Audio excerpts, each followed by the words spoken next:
আসসালামু আলাইকুম সিদ্দিক ভাই। আরে আন্ধারাজ কুমার, কই যান সিদ্দিক ভাই? তা আন্ধারাজ কুমার তুমি সুধারাম থেকে কবে ফিরলা?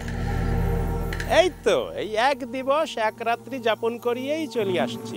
আপনি কেমন আছেন সিদ্দিক ভাই? ভালো ভালো। তা এখন কই যেতেছ? আমি ওই ভবেরহাট থেকে আসছি, পিয়ারাপুরে গমন করিতেছি। তো ভবের হাটে কি কাম তোমার?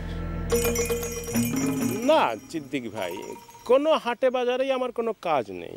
আমি আন্ধা রাজকুমার। আমি ওই যে কোনো জায়গায় যে কোনো হাটেই ঘুরিয়ে বেড়াই। আপনি কি ভবেরহাট যাইতেছেন? হ্যাঁ, ভবের হাট বাজার ছোট হলেও আয় রোজগার খারাপ না। তো যান। আসসালামু আলাইকুম। আচ্ছা আচ্ছা, শোনো শোনো, ওই যাওয়ার সময় তোমার গজলটা একটু ভাসতে ভাসতে যাও। না সিদ্দিক ভাই, এখন ভাব নাই। ভাব ছাড়া তো গজল আসে না। ভাব ছাড়া গজল আসে না না? আচ্ছা ঠিক আছে, যাও, বিদায় হও, যাও যাও। শালা আন্ধারাজ কুমার, হ্যাঁ শালা বহুত শিয়ানা মাল তুমি। হ্যাঁ সে আর আসে নাই, এই জন্য মন খারাপ। না না বাবা, এমনি চাইলেই কি আর মন ভালো থাকে? জানুনি, আপনার বাবা শরীরটা তো বড়ই খারাপ।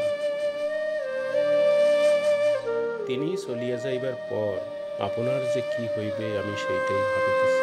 আমার কিছুই হইব না রাজকুমার বাবা, কিছু হইব না। আমার জন্মই হয়েছে জীবনটার এই অন্ধকারের মধ্যে কষ্টের মধ্য দিয়ে টানে লই যাওয়ানোর জন্য। বাবা আমার কথা বাদ দেন, আপনি কিছু খাইবেন নি? আপনার এগুলো শরবত করে দিই। জননী, আপনাকে আমি একটা কথা পূর্বেও বলিয়েছিলাম। কোন কথাটা রাজকুমার বাবা? রাজকুমার কখনো কোনোদিন কোনোভাবে কারো বাবা হইতে পারে না, হয় না, নিয়ম নাই। হয় সে রাজকুমার, নয় সে বাবা, যে কোনো একটা দুইটার। জি জি বাবা, কিন্তু বাবা রাজার ছেলে যে রাজকুমার, তারই তো সবাই রাজকুমার বলে ডাকে না? জি জননী, আমিও রাজার ছেলে, রাজকুমার। কি কন? জি জননী, এটা সত্য জননী। কালের আবর্তে হয়তো আমাদের রাজ্য নাই, কিন্তু আমার আব্বা হুজুর এখনো নিজেকে রাজা বলিয়েই মানেন, বিশ্বাস করেন। আমার একটা ভাই আছে, সেও রাজকুমার, সে লাফাঙ্গা হয়ে গেছে, সে বরবাদ হয়ে গেছে। যেহেতু বাবা তাকে মানেন না, সেহেতু পরবর্তী রাজকুমার আমি জননী। ও আচ্ছা। রূপবান বেগম, আমার বয়স যেহেতু নিতান্তই কম, আপনি ইচ্ছা করিলে আমাকে শুধু রাজকুমারও ডাকিতে পারেন, আমি কিছু মনে নিব না। না না বাবা, আপনি আমারে জননী বলে ডাকেন, আমি আপনার বাবা বলেই ডাকবো। আপনি না হয় আমাকে শুধুই রাজকুমার ডাকিলেন, আর আমি আপনাকে শুধুই রূপবান ডাকিলাম। আপনার যা খুশি আমারে ডাকতে পারেন, কিন্তু আমি আপনারে বাবা বলেই ডাকবো। ও,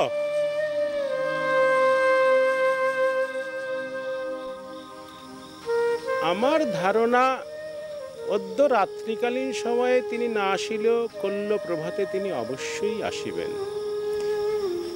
জি বাবা। এইবার আসিলে জননী, আপনি তাহাকে সরাসরি বিবাহের কথা বলিবেন, চাপ দিবেন। কোনো টালবাহানা করিলে বলিবেন যে আপনার গর্ভে তার সন্তান। কিন্তু বাবা এটা তো সত্য না। আপনার সঙ্গে সিদ্দিক সাহেবের বিবাহ হওয়াটা জরুরি জননী, নইলে আমি আপনার সমূহ বিপদ দেখিতেছি। যেই কোনো সময় বড়সড় বিপদ ঘটিয়া যাইতে পারে। শুনেন, আপনি তাহারে বিবাহের জন্য চাপ দিবেন, বলিবেন এই সন্তান গর্ভে ভর হইবার আগেই তুমি আমারে বিবাহ করো। এইটা আমি পারুম না বাবা। তোমাকে পারিতে হইবে রূপবান, তোমাকে পারিতে হইবে, নইলে তুমি অনেক কিছু হারাবা, অনেক কিছু। সমাজ, সংসার, মান, ইজ্জত, আত্মীয় স্বজন, সব হারাবা, সব। ত্রিভুবনে প্রিয় মোহাম্মদ এলো রে দুনিয়ায়, আয় রে সাগর আকাশ বাতাস।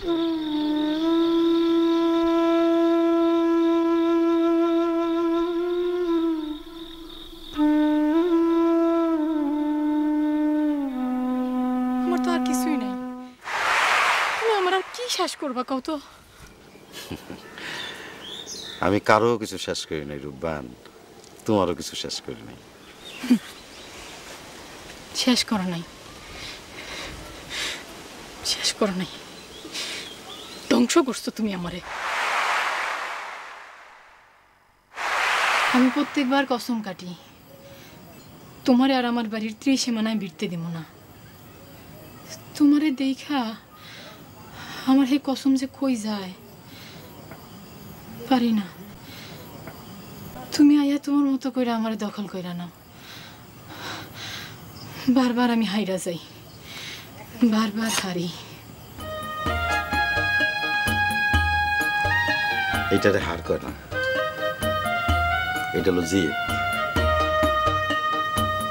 ভালোবাসার জিত। জননী তো মনে হইতেছে এক কঠিন দুঃখ যন্ত্রণায় দিনাতিপাত করিতেছেন। আমার এই যন্ত্রণার কোনো শেষ নাই বাবা। একদিন হয়তো গলায় দড়ি দিয়ে আমার এই দুঃখ যন্ত্রণার শেষ টানতে হইব।